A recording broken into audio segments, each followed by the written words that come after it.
Professors, it's great to be here. Thanks for having me out here at Yale. And just had a couple of questions that I want to share kind of with some people that are listening and tuning in. And really want to talk predominantly about the topic of how to make sure their money lasts forever. So you guys had some really good discussions talking today about kind of the history of annuities, contracts, understanding different risk within the market. At our firm, we have a philosophy. It's called the independent income system. And, when we look at it in the past, many retirees had strong pensions, strong Social Security kind of was a foundation for a majority of their retirement. Today's retirement, I think, is quite a bit different. Pensions are kind of gone. What changes do you guys think retirees should make when they go from the phase of their life of growing their net worth to more of the spending stage of their lifetime? Well, I've always been, I want to say first something about growing that growing stage is really important. You're asking about the switch over, but it's really important to invest and save in the early years because you can actually create quite a bundle to set up that retirement. But as you actually, and equities do much actually better than bonds over the long run. So I'm a big proponent of equity investments overall. I will say though, when you start approaching retirement, that's when you actually face some different kinds of risk because you face a risk of actually outliving your assets. Call it longevity risk. And when you start facing that, you actually have to take less risk in your portfolio. You can't have an all-equity portfolio anymore, for most people anyway, unless you're really Bill Gates or something. You need some combination of stocks and something that is less risky. And one of the things we're seeing today, though, is that with yields so low, generally, they've come back up a bit, but they've really dropped from double digits in the early 80s to very low rates, that bonds are not really meeting that objective so well, and bonds are risky as well. So they're not as good of a way to de-risk a portfolio as they have been in the past, and so we need other ways of doing it. And that's why we were talking about annuities and other products like that, ways of diversifying your portfolio to actually take on less risk. We look at risk a lot. I think for every client that we meet with, we develop a portfolio analysis. We create an investment policy statement. What's great today is we have some incredible tools and technology to help people really kind of evaluate what their risk is. It helps advisors like me with portfolio optimization. When you look at some of the risks that a retiree faces, what do you think are some of the biggest risks that a retiree needs to take a look at, and maybe what are some steps that they can take to try to reduce some of those risks? I think you have to think about longevity risk as central to what an individual is concerned with. And so that's a little bit different than standard deviation and so forth. I think that we've learned that there can be large shocks in the financial asset space that present not just economic challenges, but change people's perspective and concerns. So there's the behavioral side of this as well. Having an advisor that can help you understand what just happened in the market and also think through or show you examples of what happens if we have another hyperinflation like the 1980s.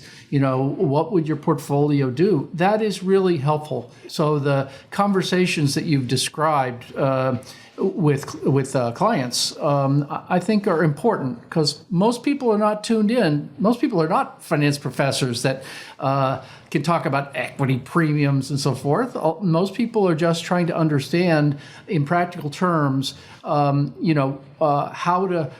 best to plan given these financial tools that they don't use every day. Yeah, and I've been in the business since the mid 90s, and you talk about shocks to the system, and we think about COVID, you think about 9/11. It seems like there's always different shocks to the system, and I would say probably one of the most concerning phone calls I get from somebody as an investor is they say, this time it's different. What do you think about, the behavior of an investor and, some of the challenges that they make and poor decisions when they think this time it's different?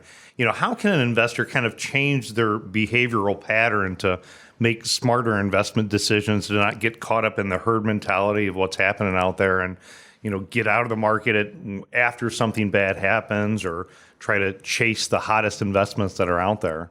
Well, both Will and I are really historians. Will more than I, but looking at history is kind of the key to this, because yes, every time is a little different than the last time, but in many ways it rhymes with the way it has in the past, and so you learn a lot by understanding what did happen in the past, and this time is really not that different. We have over and over again, we have different crises. Each crisis is different than the last crisis, but what seems inevitable is that we will have another crisis from time to time, and it's important how we handle those crises.